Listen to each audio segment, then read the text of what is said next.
सुता ठंडा मौसम हो रहा है। बड्डी बहू जी सासू माँ पकौड़े बना लेने बेटी। पकौड़े? लेकिन सासू माँ घर में बेसन नहीं है। अच्छा है ला मैं लेकर आऊँ हूँ। हाँ आप ले आओ जब तक मैं आलू प्याज काट के रखती हूँ।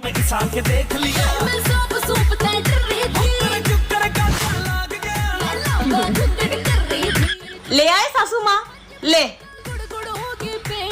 इतना थोड़ा सा ए थड़स का पड़ गई सारा बेसन खंड गया।